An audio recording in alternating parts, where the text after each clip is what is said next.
no other way to defend former President Duterte except on jurisdiction. They will have to argue on jurisdiction because if the charges are confirmed and this goes to trial, they will not be able to surmount the evidence that President Duterte ordered the killings of many ng kaso sa ICC laban kay Duterte. Noong 2018, Ay, madam. Musta? Kumusta sulod, madam?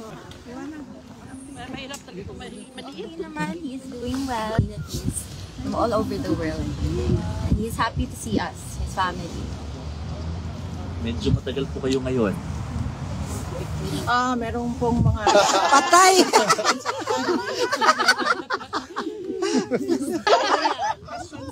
Ano sabi ni Daddy?